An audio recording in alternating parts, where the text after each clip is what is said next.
What's going on, everybody? Welcome back to my channel. Thank you very much for all the support on the last few videos. I've brought to you a second car on the channel. This is my previous 2016 Honda Accord EX. This is the 9th generation Honda Accord, which got its refresh in 2016 and 17. So that generation had two designs. This is the later design that only ran from 16 and 17, and then we got into the beautiful 10th gen. This particular one is an EX trim level. Like I said, back then the lineup went LX, Sport, EX, EXL, EXL Navigation, and then Touring. This one, up until EXL Navigation, they pretty much looked exactly the same from the outside, with mostly, I think, 2 to 3 differences on the inside. The EXL and Navigation gave you the leather, then Navigation gave you the maps, and then both gave you heated seats and memory seats. This one doesn't have that. This is a cloth interior. But if you want to spend somewhere between 15 to 18,000, 14 to 18,000, you can still get a car that still looks beautiful if nicely maintained, and it will still last you for another 8 and more years. Front, mix of chrome, mix of plastic. You get fog lights on all trim levels except LX. You also get daytime running lights, which run at the bottom of the light as opposed to top. Incandescent turn signals there. But LX doesn't give you DRLs, of course. Coming around to the side, you have 17 inches here when it comes to the brushed aluminum wheels. They look like they're in motion even when they're not in motion. That was the beauty of it, highlight of it. I still think that's the case. They are beautiful. The other thing that I missed in my new one that my old one gave me, the lane watch camera. Honda on its cars, EX models and up, from 2013 until 2017, had that. It all went away in 2018 when Honda introduced the blind spot monitoring system. Anyways, to the side. Back then, chrome wasn't that big of a thing in terms of looking bad, but this has a lot of chrome going on when it comes to the door handles and also the door sills. Coming around the back, nice. There's some beef to it, there's some slimness to it, however you want to look at it. It looks handsome. For its age, and even now, it's aged pretty well. You get incandescent turn signals, and then you get the brake lights that are full LED there. The only cars that would have an extra badging would be the Sport and the Touring. Otherwise, you'll get a very clean back. You get the backup camera, and then you get one exhaust tip. My biggest annoyance with this car was when you unlatch the trunk or unlock the trunk, it literally only unlatches because it doesn't go anywhere from here. So you can't even put your foot and lift it. So this was my biggest annoyance for Honda from then. But other than that, nothing that I hated about this car outside of it being a CVT, which, as we all know, it sounds like a vacuum and drives like a rubber band. But again, this is a Honda Accord. You don't buy it for performance, you buy it for reliability, and you buy it for what it gave you, or what it still gives you for the price it came at. We'll talk about pricing at the very end of this video. Nice big trunk, same idea. You pretty much get the same space in the midsize segment for all cars. Spare tire underneath because this is a non-hybrid trim. 60/40 split there, nothing crazy, no grab handle, so you will simply use this light trunk, so it's super easy to shut that. Nothing crazy, like I said, just a good looking car for back then especially, and even now when it's parked I still like it, and I still smile at it that I kept it for 8 years. I still own it, so obviously it's a good car. Going inside, what do we get here? We had the keyless entry on both driver and passenger, so you put your hand here, it unlocks.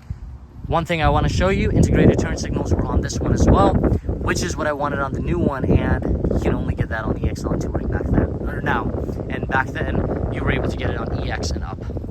Door panel, nothing crazy, we're not going to spend too much time on that. Inside, if we're looking at the inside here, you get power for driver, nothing for passenger except the manual one. Then you get the cloth interior. The beige is the contrast with the maroon exterior. Overall, a good car if we are looking at it from the point of when it was actually built. I lowered the steering so you could see. Nothing crazy there. Those are the headlight signs over there. I came to this car from a 2011 Camry. I wanted a few things such as push-button start, such as Apple CarPlay, and integrated turn signals for aesthetics because I was going to an Accord, so there was no performance that I was looking for. And same idea, if you're looking for an Accord, performance should not be the number you're looking at. You should only be thinking about its reliability and the fuel economy. Nothing crazy here. If we're looking at the steering wheel, you get your typical controls for your media on your left side, and then on the right side, you have the cruise control. Up top, your Apple CarPlay and Android Auto was not wireless. It would require a wire, which goes into the USB here. Simple, easy. Frankly, this was just the easiest way to connect, and just the only thing is that there was a wire hanging, but nothing crazy there. Otherwise, you get your typical Bluetooth. Up top, what I was talking about, the lane watch. So watch what happens when I indicate. You probably have seen it. This is an old feature, right? But this is what I miss in my new one. And if you are looking to get a used car and you want to go with a Honda, I suggest you go with sport trims and up. But if you go EX and up, you'll get things like this.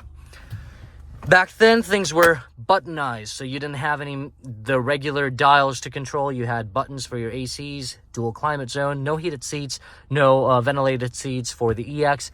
This was the Honda Accord that took away the volume knob, and it gave you the slider, so you could slide up and down from here. You could do it from here as well. I lived with it for 8 years. It wasn't bad, because you would either use this side and this side, but I'm glad that based on the feedback that folks gave to Honda, they brought the knob back in the 10th gen and then kept it going, because my 11th gen has it too. Nothing crazy as we look around, just nice, calm, open interior. You've got a mix of hard material here, softish there, but overall, pretty decent of a car when it comes to from when it was first out and how it's aging. It's aging pretty well. Here, no buttons, no modes, nothing crazy. Your typical parking brake, a manual one, and then you have your shift knob here. Nice wide cup holders. You can put ceramic coffee mugs if you need to, like the at-home ones, or like your hydro flasks that are big, so you can see they are giant. EX, even though it is not a leather seat, it still is padded. I put a toilet paper to showcase the depth of it. It's nice. You get enough space there. The glove compartment is easily accessible from here. Not gonna open it. What did I also lose when it comes to in my previous versus this one? Or previous, which is this one, versus the new one. HomeLink. The EX had the HomeLink back then too, all the way going up to Touring. Now they don't give you that. So why, Honda? I don't get it. Why they took away things that we absolutely loved and we had, we took pride in it, but not anymore. All right, going into the back. Again, this is how the back looks, nothing crazy. As we jump into the back, I'm gonna sit right behind me at 5'9". You still had ample space right here. Decent size, obviously not as much space as the new one does, but this was still plenty, with map pockets on both sides. Back then, EX and up models all gave you vents. Current generation, you only get vents in Touring and EXL. Of course, no charging ports back here. Overall, nice, spacious back. We've had a lot of Canadian trips in it. If I had passengers in the back, they were comfortable enough. 2 cup holders, no through loading, of course. Overall, this was a nice car for its age, and it still is. And then you also had the sunroof in the EXL right there. So you just don't get sunroof in LX or Sport, but all the other trims, including EX, you would get the sunroof as well. This completes a quick walk around of this car. Now let's talk about why would you want to buy this? Simply because if you're in the market for a used car, I still think this is a good choice. You should shortlist this. If you're spending somewhere on a new car, let's say a model or two older than this car, and you're taking your, let's say, 15,000, 16,000, I suggest give this car a shot. Go test drive it. Go see the options it's giving you for that price and shortlist this. This particular one has 90,000 on it. It's a 2016 EX. I ran the numbers on it. Carvana came back to me with like 15.3, and then on KBB it was like, the highest that I could get was like 16.9. So not bad. And if you can find a private party, you can probably find a good deal on it too. This car will last you a while, and it has aged pretty well, and it's still giving you a decent amount of tech. my suggestion, if you can get a hand on any of these, try going for an EXL, because you'll get the leather, you'll get the heated seats, memory seats, things like that for maybe another 500, 1,000 more, give or take. But you might be able to find something within 14,000 to 17,000 price point there. It also came in two displacements. One, you have your 2.4 liter 4-cylinder. Then you also had a V6 in this one. This was the generation that also had the V6. And then after this generation, we had one of the beautiful ones, which was the 10th gen. But overall speaking, what's my verdict if you're in the market for a used sedan? I say you should definitely shortlist it. If you've already shortlisted it, I will say go ahead and buy it. I've lived with this for 8 years. I can tell you all great things about this car.